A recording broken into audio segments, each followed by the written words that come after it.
Maman Bibi, sortie médiatique ya Pero Louara na Lubumbashi. Après makambo nyonso eleki, yo na part na yo pour concevoir un bon. Comment on peut même makambo Pero à lobby directement beaucoup ko. Bino bako passe la place à chef de l'État. Et kolekelanga on a koloba kende ko Pero bazali ko kisaye. Mwana nenga na yo kiti na monika na réseaux sociaux. Basali ma montage contre Ndeko Pero. Basali ma montage contre Ndeko Pero. Attends Ndeko Pero a vu position na ya zongi sima. Atali makamonyo sezo le na mboka na ba jumelle na pour que le baque. Oh ezali ko se passer na mboko ezali normal te. Atangi eloko na eloko na kombo na ngo Ndeko Pero Louara komi mabe. Et ceux qui te le biton la bien c'est plus les fanatiques. Les fanatiques car on est se sentir est-ce que chef de l'État est ici bilo qui a tali vidéo à Pero Louara. Donc ndenge za wana na mboko yo et comme ka mutu so a lobby te yé niveau ya roloba na wana faut à prison. Après soka ke prison. Est-ce que chef de l'État est ici bilo qui a za lésé? Est-ce que chef de l'État lobby qui a za choqué? C'est quand même le chef de l'État. Faut qu'il Ndeko Pero à côté na prison et puis est-ce que Congolais a collier est-ce qu'on lit pas 100 francs? Mutu moko ta benganga. Mama Bibi, to sepelaka na yo, makambo ozoloba, tozo ko comprendre yo lisusu te. Oui, pour comprendre que yo zara na libanda mboka, ngana zara na kati ya mboka.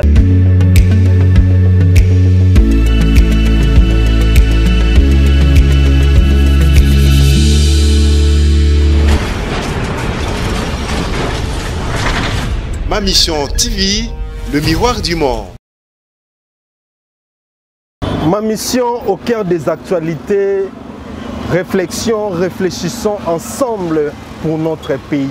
Chers internautes, fidèles abonnés de ma mission télévision, bonjour. Bienvenue dans votre émission Réflexion. Réflexion, une émission conçue par nous, ma mission, pour vous, nos téléspectateurs. Boye malamu bandeko bolingaka biso mingi na émission na bino réflexion otozalaka bongo na molobeli ya mboka na mopanzi sango Mama Bibi Kapinga. Bonjour Mama Bibi. Bonjour na yo Ndeko Wech, bonjour na bandeko nyonso bazali ko sepela kolandanga na ba sorti nanga nyonso na koloba nanga à travers ma réflexion est une émission toto créer kaka lelote. Ma réflexion est une émission banda kala to chaka ngwa téléphone ouvert to chaka yango ngamoko nazaki ona naza ko sala ba réflexion mais to penser bon to sala na Ndeko Wech to sala collaboration ya makasi po teto mekako solo la ensemble na bandeko nyonso balandaka biso à travers ma mission TV le miroir du monde. Voilà pourquoi to le barato zali li son abino sika information ezali ni to inabino makolo na bino ko kita en temps réel to sala kango bopo mesano to ko continuer ko sala yango parce que ezali mission na biso. Voilà pourquoi Ndeko Wech to zongi lisusu lelo pour que to solo la mboka Congo o ezamboka nanga o ezamboka na yo ezamboka na biso nyonso nde to mibenga ba pro Congo la pro Congo Bibi Kapinga de retour encore aujourd'hui pour parler voilà. De retour en force. Merci beaucoup. Vous avez belé beaucoup l'andabiso boye bae que l'actualité ko dominer Ndeko Pero Louara toujours recherché et surtout très menacé. Aza vraiment en danger dans le moment où Koloba menace l'équipe makasi par rapport à l'émission à celle qui la fois passée où Ndeko belé à mauvaise foi bazu ba monter ba kati ba makambu ba sangisi na ningi ba moniko sangisa pour na ko nuire moi na mboka. Seulement que Bamisusu ba sepeli po bango ba lobby que il a dit tout au mutu nyonso alobakango na se topé ya bomba kango na motema na Mama Bibi Kapinga toko fongola na makambo etali Pero Louara. Mama Bibi, sortie médiatique ya Pero Louara na Lubumbashi. Après makambo nyonso eleki, yo na part na yo au concevoir en bon. Bato babi ba ebi esika azali te yo ebi au moins esika azali. Te to ebi te tisiko. Tisiko to ebi te po aza vraiment recherché hein. Même biso to ko mona te esika azali. Alors, mbote na balandi nyonso ya réflexion, on va réfléchir ensemble avec vous. Ezama bato ebele penza oyo to benga bango ba fanatique politique. Surtout bandeko na biso baza na libanda mboka parce que bango penza ebele o baza koloba pe ebele o baza ko benganga. Je me repars na yoka je me replie en fait à attendre votre voix. Pourquoi? Parce que bino bozara na libanda ya mboka ce qui se passe au pays, vous allez maîtriser et l'autre mon côté, ni la tête, ni la queue, ni le ventre de ce qui se passe au pays. Alors voilà, parlant de Nanina Lobanini, Nanina Loban, de Kopero Ouara, Azali recherché, Toyebi na dossier moko. Maintenant, vous allez que Bissanga qui est sortie médiatique na ya mokolo ya lobby et sali les sous te baba na kolukisa e wana ko étonné nga po ndeko pero luara pesika ka o ezali point de vue na e lelo ba ebisi biso te na kati ya République démocratique du Congo na koya ndeko Félix Antoine Tshisekedi tozali on a démocratie na kati ya démocratie eza makambo elekana na kati to mona bongo na France président français ko beta mabongo mbata tango beta mbata pas un Français. Après na simanango, qu'est-ce qui s'est passé? Bazwaka ndeko wana, bakendara na ye et puis après na moment tozali koloba abima, c'est-à-dire afutaka moi ba amende et puis après abima. Mais le lot soki bozali kotalisa biso te makambo ndeko pero a lobby à travers décryptage na yo auti bongo kosala. Et kolekelanga pona koloba kende ko pero bazali ko lukisa e mwana nenga na yo kiti na monika na réseaux sociaux basali ba montage contre ndeko pero basali ba montage na montage contre ndeko pero à travers ba vidéo ba photo moko oh ndeko pero aza na prison déjà balatisie na chemise il y a ba prisonnier donc on dirait comme il souhaite ça me fait rire hein? Ça me fait rire, dans notre pays, on ne peut qu'éduquer une personne par une arrestation. Ce sont des choses qui arrivent et on ne peut. Et ce qui te le dit, bien, c'est plus les fanatiques. Les fanatiques, car on est se sentir, est-ce que le chef de l'État est Bino qui a tali vidéo à Péro Loire? Est-ce que le chef de l'État est Bino qui a lésé? Est-ce que le chef de l'État lobby qui a choqué? C'est quand même le chef de l'État. Comment on peut même makambo Péro à lobby directement beaucoup bino aura passé la place à chef de l'État. La maman ni on s'opéro Loire à lobby.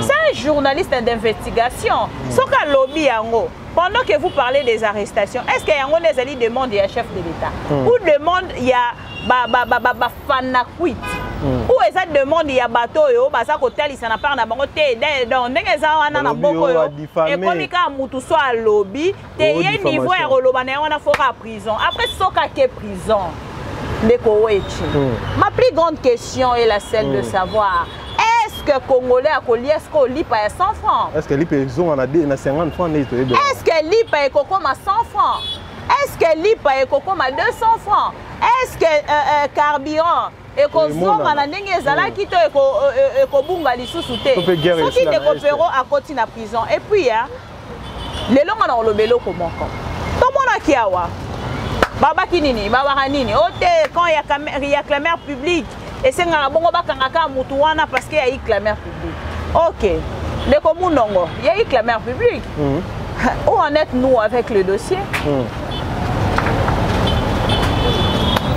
Donc il y a 2 poids, 2 mesures. Où sommes-nous avec les dossiers de l'honorable Dominique Mounongo? Dans un monde qui a plus de distraction pour distraire le peuple congolais, pour distraire la population congolaise. Et là, ça est étonné c'est que comment na bateau même qu'on s'attendre que baloba, bazo même parole pour na koloba. Hier, il y a eu les journalistes engagés. Il y a eu de personnes qui ont fait la critique, même il y a Robimisa Moutoumitchoko Libanda. Tout le monde est-ce que bakanga bangota? Lelo bakoma ba député. Lelo belé baza bakoma ba journaliste chéri à pouvoir actuel. Et pourquoi lelo koyebisanga ke ndeko pero Loire bazali ko lukisa pour que bakangaye. Ndeko wechi. Il faut retenir quelque chose. Tu sais la mamnyo ces les kanamboko. Ce que les keli na mutu et mati okoki komi bossa na oza. OK. Mais aux place ya population. Très bien. Okomi ko kamwa makambo nyonso ezo ko se passer. Est-ce que makambo nyonso pero a lobby? Eza na bato mosuba lobango te peut-être d'une autre forme. Mais est-ce que pesa lokuta? Je ne sais confirmer. Mais ndeko pero Loire en tant que journaliste bato ba souffrir. Ndenge nini mbongo ezali ko panzana. Ako voyager pe mingi e komema pe lokwa malonga te. Est-ce qu'il y a kosi? Ndeko pero Loire na makambo nyonso a lobby, moi je l'ai dit et je le confirme. que Ndeko Pero Louara azali journaliste d'investigation.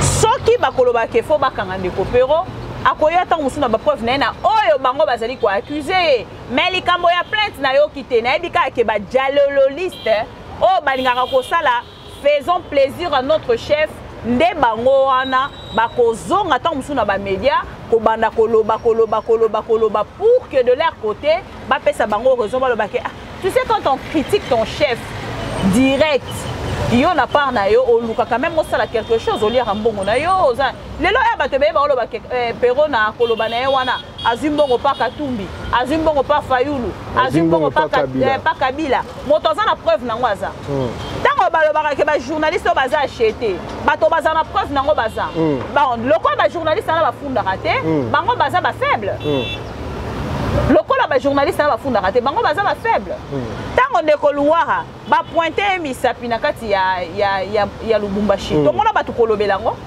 to mona batu batalisa kete ba o baza ko menacer Ndeko Pero pourquoi azali journaliste azali indépendant il peut dire oh ezali komata na motema na ye et puis asaleli yango critique moko normal. Pourquoi bato balobela ki yango to aha tango Ndeko Pero azu position na ye azongi sima atali makambo nyonso ezoleka na mboka na ba jumelle na ye pour que lobake oh ezali ko se passer na mboko ezali normal te atangi eloko na kombo nango Ndeko Pero Louara komi mabe je me demande si réellement penza likambo ezali koloba ya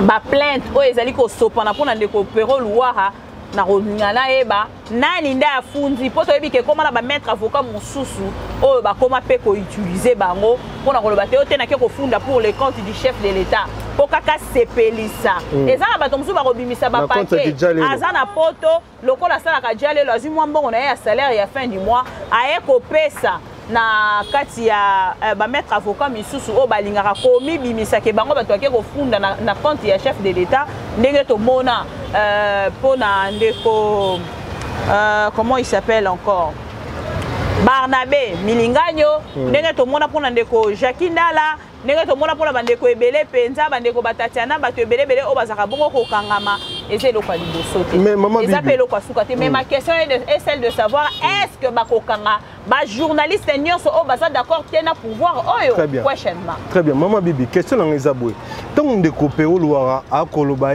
que entourage à chef de l'état eza malamu te entourage à chef de l'état eza ba juisseur est-ce que za lokutanga no to vana na Kinshasa to yebi comment est-ce que makamunengo kene bato tout ba kolela na entourage à chef de l'état bato tout ba kolela na bato tout ba ko travailler na est-ce que za no lokuta est-ce que Ndeko Pero Louara aza le premier est-ce que Ndeko Pero Louara aza le premier ya koloba yango to mona même ba combattant ya UDPS na kati ya limité na 10e rue kotelema koloba mabe pona ba conseiller ya chef de l'état koloba mabe pona bato nyonso ba entouraka chef de l'état ba kotalisa même que voilà ozu fils Mukoko ozu honorable Léon Mbalemba ozu bato ebele penza o balekaka na etando ke bazape na bango na kati ya union sacrée ba dénonçaka yango okotalisa ngate ke za likambo ya liboso okotalisa ngate ke Pero Louara nde amemi siko kuluzu ya bato nyonso ba dénonça ba conseiller lelo Ndeko Pero Louara baromatisa ye likolo ya moto moko tabenganga mama Bibi tosepelaka na yo makambo yo zoloba tozo ko comprendre yo lisusu te oui pour comprendre que yo zara na libanda mboka ngana zara na kati ya mboka alors ce qui est en train de se passer dans notre pays ça révolte ça fait tellement mal et quand on reste on observe quand ça dépasse ça nous prend la tête et on arrive quand même de balobara c'est de l'abondance du cœur que monoko elobaka nde na moment wana ozomona ke tango nazoya koloba na lingi ba fanatique te yango mo nazoyebisa nazo ko répéter tous ces derniers temps bande ko bolimbisanga soki omoni ke soutenaka nga po yo oza fanatique ya A ya B ya C c'est désabonné mais soki oza pro Congo tikala wana libela na libela ti Congo eko changer soki oyebi ke oza na yo fanatique c'est désabonné mais soki oza na yo congolais o pena so bakati makila ne gangaka Congo tikala wana to mona na l'époque ya Joseph Kabila lolenge nini bafinga e lolenge nini bapesa nationalité ya Rwanda mais bato mosusu oyo baya bato bazonga kaka na même esika bafinga Kabila baya kotalisa biso ke Kabila azali moto malamu soki bomoni moto alobi ke Kabila azali moto mabe seki azali ndoki eza banani bande kwa UDPS oui babenga kuna homme sérieux voilà lelo baza kotalisa ke Katumbi akomi baso pesa Zambien pona bango Katumbi akomi étranger italien ba opesi nationalité na ebité moko koza na combien nationalité parce que bino boza ko sepela lisusu c'est ce qui me fait mal soki bino boza ko sepela lisusu na moto wana te soki moto wana za ko sala makambo eza ko sepelisa bino te akomi mabe akomi ndoki akomi kokosela makambo ndeko Martin Fayulu bokomisaka ye Camerounais bolongola ye même moto abandundu bokomisa nyonso oboko kokomisa donc vous avez le droit ya koloba mabe pona bato vous avez le droit ya ko critiquer vous avez le droit ya koloba nyonso bino boko koloba mais bato mosu baloba te tozana ba journaliste mosu o baza déjà dénommé ba journaliste ya union sacrée soka sibi politicien wana avandi sie na kiti abandi kolobela politicien wana mais au lobby oh journaliste to wala ndepona na bino ba journaliste donc quand vous soutenez le pouvoir en place vous êtes un bon journaliste vous avez fait de bonnes études vous êtes si c'est quoi je ne sais pas mais si seulement de votre côté vous arrivez à critiquer 2 ou 3 points au commis journaliste à Mabé au commis journaliste moi atangate ngaku to ataba lobby qui na ça journaliste na tangate je m'en tape ndeba kongo ba voilà et talibi sauté ata olali olamuki na tongo lobi oh journaliste na kutu bibika est-ce que oh pas un journaliste oh Bosani aujourd'hui nous fêtons la journée internationale de la liberté de la presse. Nous avons combien de journalistes cachés oh babatami bazo passer journal elo ya ko batama ndeko Louis France ndeko Peter Chani ndeko Pero Louara bobandi kolukisa na dossier soi-disant ministre ezaki ministre engana bande koloba que dossier comme politique obande ko accepter yo moko tango tali makambo ndenge za ko se passer tala ndenge réseaux sociaux eningani batali kutu makambo nyonso eza ko lekate na kati ya mboka lelo makambo ese eza ko ningisa peuple congolais otala le 29 ndenge nini kuna na ngambo wana ekei na koningisa lisusu batake bandi lisusu ebandeli lisusu voilà alors na ngambo wana tokoki kolobela makambo wana te soki tovandi lelo bozo koboya Katumbi akomi ndoki Katumbi akomi ennemi Katumbi akomi boye Kabila akomi ndoki Kabila akomi nyonso bazo ko traiter Fayulu Camerounais nyonso bazo ko traiter mais bondimi to benga Kagame notre frère mais bondimi to benga Kenyatta le président ya Kenya notre frère c'est étonnant donc bango baza bato lobi soki to lali to lamuki o moni kula pe na ngamba est ba député mususu provincial ba se révolté ba lobi na ngambo la bango ke bato ba kei ko sangana na ba 6 wana comme ba chef rebelle bazali bato bazali ko mijoter o eza balkanisation pour la République de notre pays baza ko dénoncer de leur côté alors nous de notre côté en tant que Congolais en tant que Congolaise tant que tozali kota la makambo na nyoso to beta maboko oh fachi beta béton armé Mukwatombolo non soki malamu eza tokoloba et tokobeta maboko mais soki pe mabeza accepter soki toomona malamu te siko tosala nini ata moko depuis toomona te bato nyonso on a parlé na bango baza ko se retrouver na kati ya pouvoir azo rouler na jeep ya malamu aza na ndako ya kitoko wana azoloba Fachi un bon président parce que lui il se retrouve Fachi est un très bon président Fachi aza na mabete Fachi aza boye parce que il a vendu la lutte au péolo abi ba séculaire abi ke no bango pena ba ko jouer makasi mingi ke baba na parce que il a vendu na kati ya luxe Fachi aza un bon président si ko population nyonso azali kolela na soutena na zwa ki point moko wana ndeko Pero alobi le chef de l'état azalaki na ngambo ya Kasai tango akei na ngambo ya Kasai yo moko tala électricité ezalaka chef de l'état atalisi pa lobi ndenge électricité ezali lelo boye ekotikala pona libela mais juste après le départ il y a chef de l'état courant ekenda population banda kolela courant chef de l'état lobaki na biso courant vraiment je ne sais pas parce que ngana tikala ekokende na kata ya Kasai été mais to monaki quand même ba réaction il y a population kotalisa ke depuis chef de l'état kenda courant pe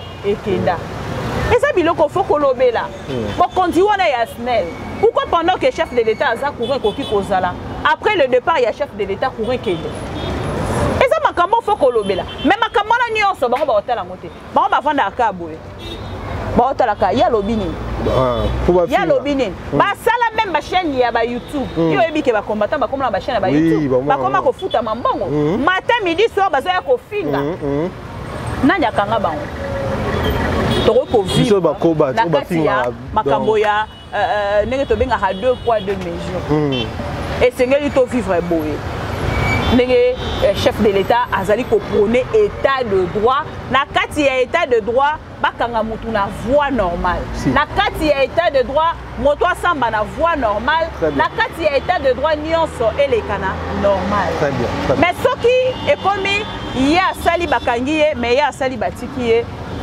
2 poids 2 mesures 2 poids 2 mesures ekozala malamu mingi te parce que même le chef de l'état yé moko alela na likambo justice amboka na biso ozomona mutu mobo ya vandi azolinga manipuler justice pero luwa fo bakanga pero luwa fo avandi na kati ya réseau social zolia popcorn fo bakanga tout de suite parce que y a lobby parce que les sentiments na ye fo bakanga ba réclamer public comment il marche moko salami contre pero luwa au moins des marches pour salami mais parce que quand on a kati ya réseaux sociaux donc makambe nyonso na kati ya mboka et comment koleka bongo na kati ya réseaux sociaux ndenge honorable Mike Nkeba alobaka république ya chombo donc yo salika allo boni kuna bomoni ete bozwaye kuna allo bomoni ete bozwaye kuna c'est ce qui se passe. Est-ce que oyo pero luara ako passer na minute oyo topende ko Peter Tiani ako passer na minute oyo nande ko Louis France? Est-ce que bah on mérite?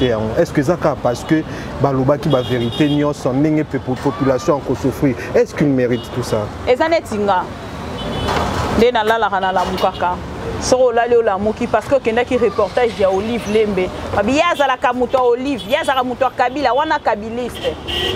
Est-ce que nazo mérite? Tout le travail on a la salle. Ils ont ignoré, ils ont oublié. Aujourd'hui, on ignore mon travail. Donc, pourquoi? Là, on salé la giba. Oui. Tant qu'on a malam, tant qu'on salé li bango reportage, on a malam. Tant qu'on a kenné ba consultation dans un mutakabila. Tant qu'on te diffusé ba consultation dans un mutakabila. Mais tant au pesika point de vue moro boyo eza contraire na o bango bazana ngo posate au komi mutakabila. Non, on ne peut pas faire marcher le pays comme ça. On ne peut pas traiter les journalistes comme ça. Très bien. Parce que les lois ont ignoré Moussa Nabango. Bakoti Kangote pour le pouvoir, il y a Félix Antoine Tshisekedi. Bakoti Kangote pour le régime actuel. Parce que Nathan Kabila fait 18 ans. Bazala Kaka journaliste. Quel que soit Makamonio sur lesquels Nathan Kabila, Bazala Kaka journaliste. Alors les lois ont changé en côté parce que Félix Antoine Tshisekedi, bateau Bazali aux alentours. Parce que Mamonio se zole moi j'ai doute fort que Félix Antoine Tshisekedi non, il est loin de ça. C'est le chef de l'État, il a tellement il n'a pas le temps pour Péro Loire. Il n'a pas le temps pour la Marambogne Sezoleka. Mais c'est toujours réseaux sociaux. Réseaux sociaux. Moi j'ignore. Fanatique. Il y a pouvoir en place. Ndo romona na part na bango bazako kumbisa bazako luka ko kotalisa te mutu boye fo bakanga ye mutu boye fo bakanga ye et rotala dans tout ça le président de la République est loin de tout ce qui se passe et mais ko ça la paix passia et ko kitisa paix parce que na onyo sezoleka ezo zala toujours na kata bilan de ko Félix Antoine Tshisekedi ezo kota na kata bilan des journalistes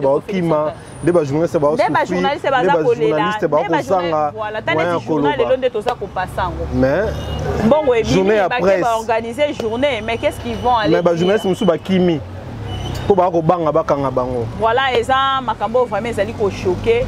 De mon côté, nazotalaka nazoloba au Congo nanga, muto ezali ko lekisa makambo nyonso. Au Congo nanga, nde muto ezali ko sala o nyonso tozali ko mona Congo nanga na kotika la congolaise. Ya makila soko kati penzo ko kolela Congo.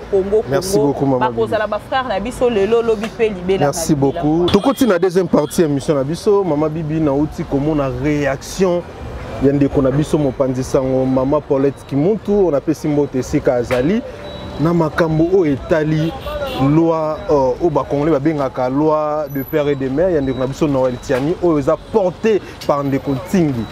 Il y a lobby que ezali komema o babengaka exonophobie na kati ya mboka. Comment na que kopona ekolo oyo mwasi ya moto alingi ya postuler azala abi wana eza ko créer ba problème eza ndenge yo lobaki la fois passée ezali ko tailler sur mesure ba loi pour na que Ndeko Fayu loi postuler te Ndeko Moïse Katumbi a postuler te po bango nde bana basi oyo toyebi ke bazali ba étranger entre guillemets pour na yo. Alors ngana osenga na bato nyonso ba postuler tosalaka eboye moto na moto o azali koluka kokamba République démocratique ko babakisa ngo na kati ya loi wana ayeli biso pièce d'identité ya mwasi na ye ya Ndeko Fayu leza ya obomba te ya Ndeko Katumbi eza pe ya obomba te pona bato nyonso babomba oza douteuse voilà bayela biso nanu ba pièce d'identité na bango bakosa te bayeli biso ba pièce d'identité ya basi na bango po ebele pe toyebi ke basi na bango baza pe ba congolaise si ebele toyebi ke basi na bango baza ba congolaise pe tokotanga ba Congo te batu na ba commentaire bango mo ba otika baza pe bayoka biso ne na Kenya baloba Swahili na Tanzanie baloba Swahili soko yeli biso mwasi no loba Swahili nde liko loba ke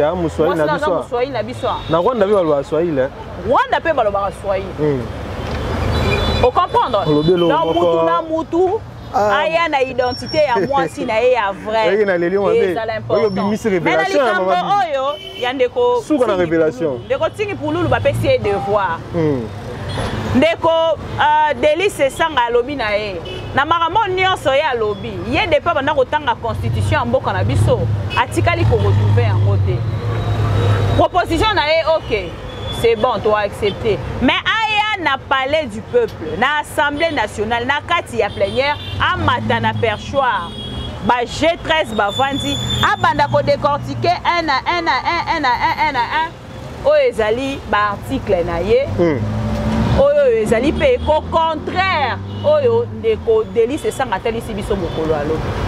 Ce qui m'étonne dans cette proposition ezali insistance ya Ndeko Tingi Pululu ekokamusa vraiment bato nini ebombami na kati est-ce que toloba o ba Congolais baloba azali na niongo ya moto oyo esengeli fo afuta soki akei na kofuta yango te ekosala ye mabe yango na part na ye azali kokende toujours na koinsister mpona proposition wana ekota kaka na kati ya likambo etali loi électorale na biso pendant que tozali déjà komona na ngambo ya bloc patriotique bango mpe batelemi balobi bakolala te bakozonga nsima te les 6 oyo bango na palais du peuple mpona kotalisa bosolo na likambo ya loi électorale.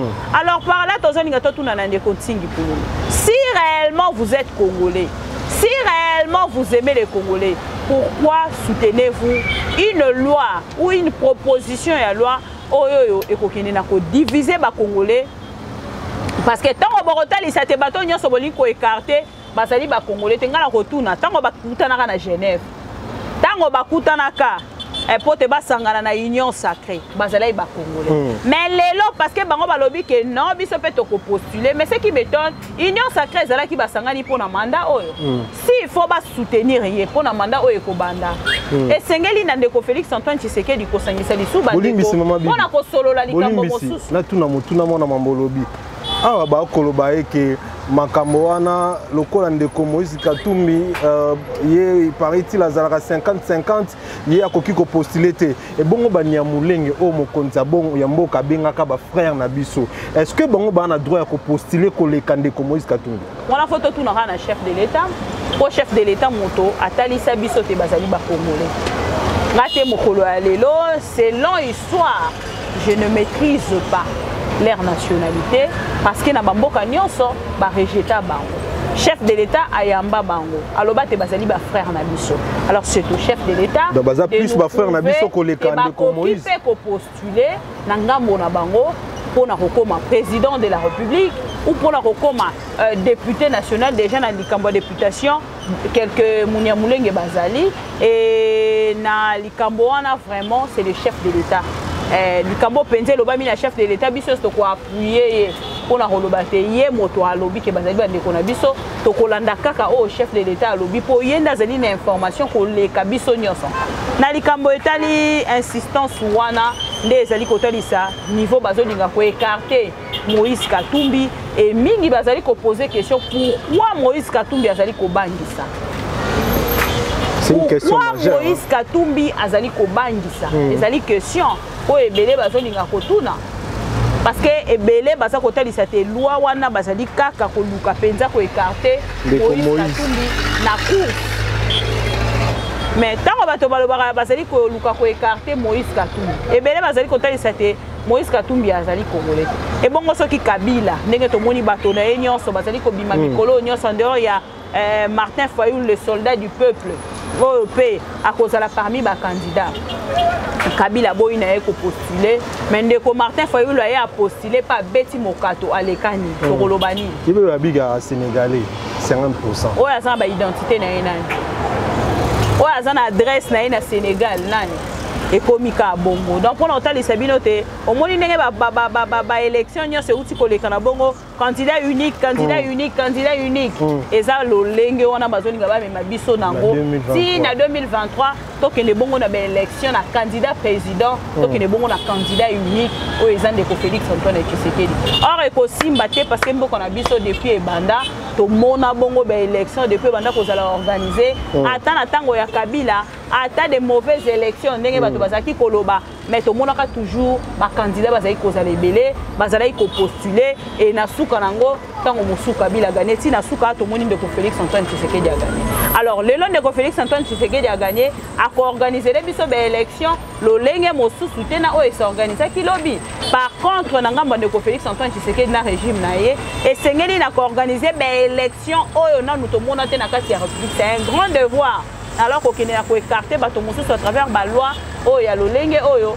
je ne pense pas que c'est une bonne chose de continuer et sengeli a puta nyongo azali nango autrement que a kende nango na lolenge azali ko kende kozala un danger pour lui et kozala danger moko permanent ndenge balobaka soki omoni mwana soso avimbi na nzungu seke mama ne azana se est-ce que vous pensez que derrière ndeko Tingi ezana soutien moko ya makasi ne bandeko musu ba koloba eke aza soutenir na union sacrée to pe na mokonzi ya mboka yenda koyeba parce que yenda azali ko na insistance ya loi wana soki azali ko insister ko continuer ko insister maloba ko continuer toujours koloba malolenge wana pona kotalisa tezali na bato o bazali na simanae parce que lelo la komi ko mona babi le meilleur député de l'union sacrée Ntingi Pululu. Bato union sacrée mbalo bon. Bonne chance à lui. Beau vent na proposition ya loi nae. Oh yemo kwa yebi mutu nango te makolo nango te libumu nango te mazo soutenir quand même. Bonne chance à lui. Maman Bibi Toro kenda kalaming 2023 année prochaine mikolo trem ke potoro ta 2023 na yo romona ngoboni. Kolala kolamuka eza habitude te. Nenge tolala tolamukaka quel que soit ba débat au nyon sezo le kana télé tolala ka toyebaka te kende ko Thomas Lokondo na 2023 au participer te tolala ka toyebaka te kende ko o ya cour constitutionnelle le président sortant ya cour constitutionnelle à cause de la lisusu na bisote pour vous dire que muto abate la kapema ya moto eza nzambe na ba débat au nyon seza koleka to mona ki bongo parce que des fois to minimisaka o eza ba prophétie ne korola dalo alobaki na ba élection na 2023 eza na candidat moko akosuka na chaise roulante eza na candidat moko akokufa eza na candidat moko akoleka mais na ba candidat wana nyonso eza nani il est temps pour toutes les personnes qui font le débat inutile de prendre le temps de prier, de se concentrer. Tu sais que tu seras candidat en 2023. Prends ton temps aussi de prière. Prends ton temps pour commencer à faire de prière, de converser avec le tout-puissant créateur de toutes choses. Juste là, ébanité, oui, batanga kombote. Batanga kombote, balobika ke moko suka na chaise roulante, moko akokufa, moko akoleka. C'est-à-dire que tu as un candidat misato. Moko akosuka na chaise roulante, moko akokufa, moko akoleka. Et kozala nani question mark ngana suki kawana. Merci beaucoup question mark et kozala nani. Même bote na ndeko pero esika zali. Pero luara batama malamu kobi mate. Tina kaka ba bombe. Voilà, des analyses, des critiques qui choquent, mais qui sont des fois des vérités que les Congolais aiment de tout cœur. Voilà. Qui sont des vérités. Merci beaucoup. Soutien total à Pero Louara et Sikazali. 100% soutien. Soutien total. Ata mokolongo balobi ake na justice biso tozala wana. Ata mokolongo babi ndenge balati se ba milati se lié déjà. Elamba makala ate pouvoir oyo régime oyo. Ya minene nde biso ba Congolais régime oyo. Na bana ko s'attendre te na ko koma o na commission na komi o na komi lelo eza suite ya bokamba miamboka. Suite ya bokamba miamboka et on est là on fait avec. Pero Louara, mentor, père spirituel, Nzamba Batole Sikoza. En tout cas, prends bien soin de toi. Biso ma mission télévision, toi la simana ondenge mama Bibi alobi la pro Congo elle-même alobi tokozala wana. Ata soki bakangyo tokoya wana. Ata na makala tokende ko accompagner. Ata masangu na lipa. To accompagner ka ndeko Vital Kamerhe mais le dossier compteur à zéro. Justice RDC oye. Mais ndeko Vital Kamerhe en tout cas, Kobo Santé, mon Konzambo Kalouba, depuis Kalaki, c'est un homme sérieux. Hein? C'est un homme honnête, qui peut servir encore la République. Kalouba, bon, tout cas, moi, ah voilà. Oui, j'aime mon chef de l'État. Et à Azapena, na Malouba Moro, ou Pena, c'est au Canisiango. Tout se pela quand même, Alouba bien. Ouais. Merci beaucoup Nandeko Peter Tiani et Siko Zali mibata la mamalamu nzamba sunga biso koto to ko soutenir bino kaka Louis France Kolembate to ko soutenir bino nzamba ko sunga e koleka nango oyo nyonso o po vérité za vérité ko tika la vérité bandeko nyonso bolanda biso na ma mission télévision merci na bino bo s'abonner ceux qui sont abonnés vous partagez les liens, surtout partagez les liens, aimez, likez, partagez. Et que ça la biso bien. Botika la malade. Au revoir. Bye.